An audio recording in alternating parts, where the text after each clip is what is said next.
Bilang patunay ng matatag itong pangako sa kapakanan at kagalingan ng mga kawani ng Philippine National Police at kanilang mga pamilya, isinagawa ng PNP Officers Ladies Club Foundation Incorporated ang pangunahing programang pangkawanggawa nito na Love and Blessing in Action kahapon June 4, 2026 sa Pro 5 Multipurpose Building Camp Brigadier General Simeon A. Ola, Legazpi City.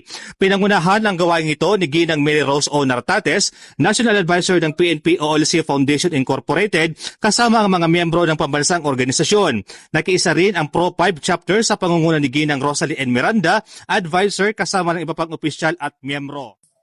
We honor your courage, your dedication, and your continued service despite the challenges of what you are going through. Hindi po madali ang pinagdadaanan ninyo, and yet you remain strong. Please know that you are not alone in this journey.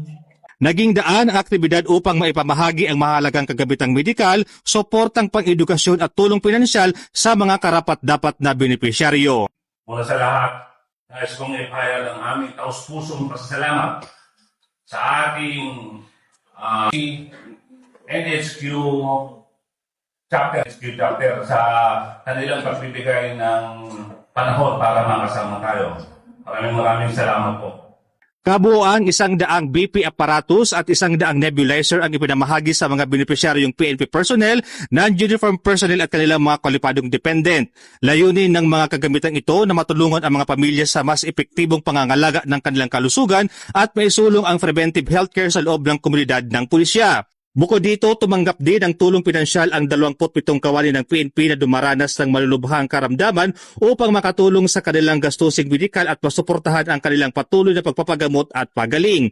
Ipinapakita ng inisiatibong ito ang malasakit at pagkikisa ng foundation sa mga kawani na humaharap sa mga hamong pangkalusugan habang tapat na naglilingkod sa bayan. I'd like to express our heartfelt and sincere gratitude to the PNP OLC Foundation Incorporated for your continuous reaching out, for understanding our needs, and for reminding us that we are not alone in facing the challenges that come with illness and recovery.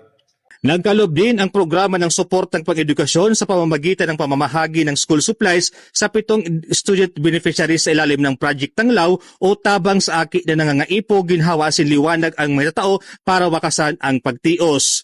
Higit pa sa pamamahagi ng tulong, ang Love in Action ay nagsisilbing patunay ng dedikasyon ng PNP OLC Foundation sa pagtataguyod ng kultura ng malasakit, pagkalinga at paglilingkod sa loob ng organisasyon ng pulisya. Bulat dito sa Camp Brigadier General Simeon A. Ola, Legazpi City. Ako po si Police Staff Sergeant Mercury Topilo Vindino Jr.